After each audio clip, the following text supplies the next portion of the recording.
Well, hello there, and welcome back to the Honest Talk and to our Honest Chats, which we're having today with Deborah Rosati, who's the founder and CEO of Women Get On Board. Of course, Women Get On Board is a social purpose company, and it's committed to elevating the next generation of women corporate directors. And here at the Honest Talk, we're really delighted to be partnering with Women Get On Board to help provide information and tips for women who are starting or who are going through their own board of directors journey and looking to gain a seat on, in this case, really on corporate boards. I'm thrilled to be chatting with you again, Deborah. Welcome back. Thank you, Catherine. Delighted to be here. So we're going to talk today about something that's either near and dear to a lot of women's hearts or the bane of their existence, and that's networking. Because the topic that we want to address today is how do you network your way onto a board, and the importance of networking to getting on a board. So let's talk about that, Deborah. Why is networking important for getting on a board? Well, I like to use this data point. 90% of board opportunities comes from one's network, and only 10% comes from formal executive searches. So with that number, it's pretty evident that you got a network. They just don't show up. It really is your network that will bring you onto a board. And I think of networking, you have to be mindful. I like to say it's reciprocity. And reciprocity means it's two-way. And, I know you're a great networker, you have a great community, but you can't always be asking. I always say you have to give before you take. And that's kind of a fundamental principle I would put forward as networking, is that it's an ongoing, and you can't just show up 10 years later, someone you worked with 10 years ago, and just say, hey, can you make an introduction?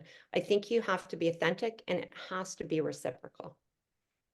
So essentially, you're suggesting that the power of networking is in keeping in regular contact with people, being authentic and true to yourself, but not just kind of popping up and saying, I need help, because no one actually really likes that, right? We don't like hearing from someone we haven't heard from in years and years who is asking for a favor if we haven't kept a relationship going with them. So you're saying that the importance of building a network is not just one that's going to help you professionally, but it's also going to help you as you undertake a board journey. Absolutely. So if that's kind of fundamental principle, and I wouldn't waver from it. And I do talk to a lot of women, and they get so entrenched in their executive roles, their day jobs, that, and you're balancing family, other obligations, that they don't have a network outside of the company they work for. And then they're no longer at that company, and all of a sudden they start saying, I've got to start building a network. And I think it's an ongoing, and some people do it really well, and some people just, for all the right reasons, just don't have the time. But I do think it's an ongoing practice of networking, and you have to be authentic about it. And a lot of people are like, oh, I don't like to be on LinkedIn because, and I'm like, you know what? If you're not out there, people won't know you're looking, right? And so, people need to be actively engaged, and some more active than others. But I do feel like if you are actively looking for board opportunities, you need to be out there. So let's talk a little bit about how women do that. You've mentioned LinkedIn, but what are some other ways that you recommend that women approach networking in order to get on a board? Yeah, and I wouldn't say these are unique to women, but because we're trying to elevate the next generation of women corporate directors, so having an online presence. But now everything's sort of a bit of a hybrid, where we're back in going to in-person events. We're going to in-person conferences. I think you have to pick and choose where you want to be, and you also have to be deliberate. If you meet someone at a networking event, you want to follow up. There's a sense of curiosity, hi, I'm Deborah Rosati, Kath, and you introduce yourself and you're Catherine. And it would be like, my natural is, so Catherine, tell me about yourself, right? And Mhm. then you start developing this rapport with someone, and you want to continue it.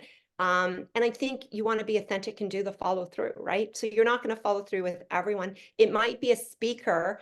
And Catherine, do you mind if I share our email that went out last week? Yeah, That I sure. had with you.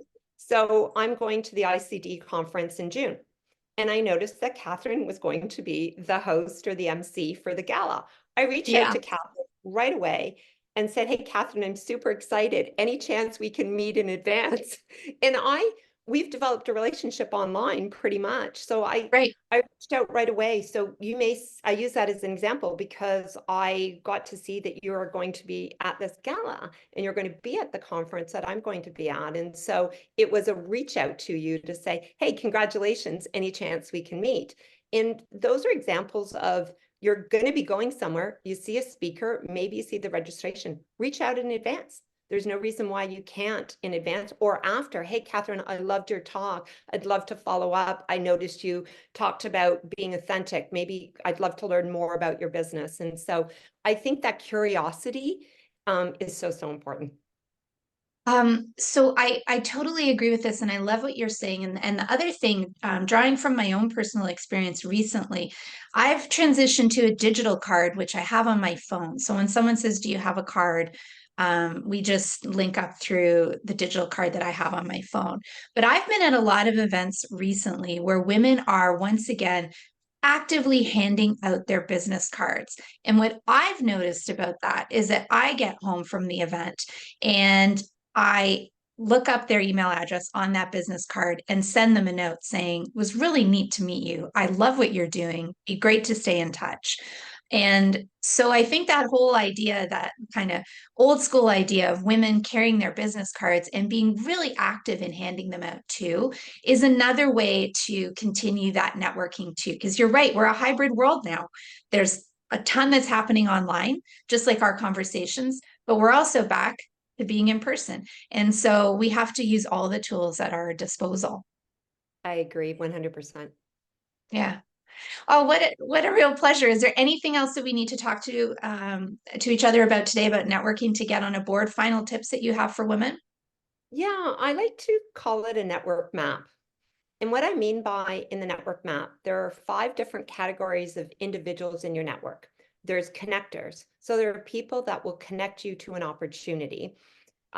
There are, sponsors, people that will sponsor you. And I have been sponsored onto boards because of people I know in my network. There's your community, there's your mentors, and then there's just basically, influencers that are going to make decisions, right? And so in my case, connectors would be a lot of times my board opportunities have come from accounting firms or law firms because they've seen me around the table as a board member, as chairing an audit committee or lead director for a special committee.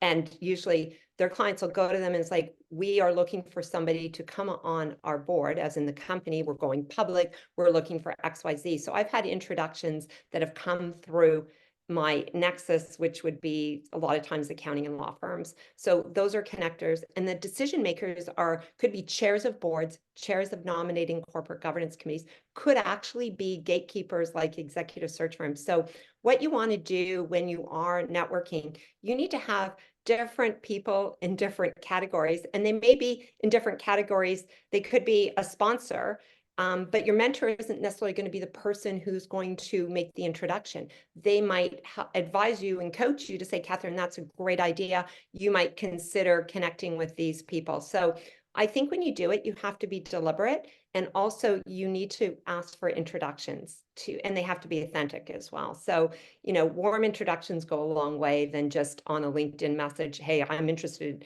in getting on your board." You have to build those relationships. So I call it network mapping because you look at a company that you're interested in and who is connected or who's on the board that you might be able to make a connection into.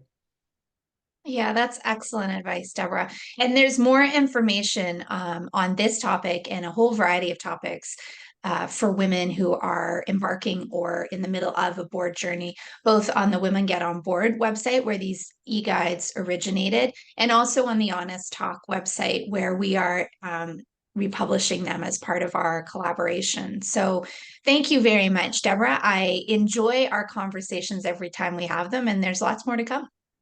Thank you, Catherine.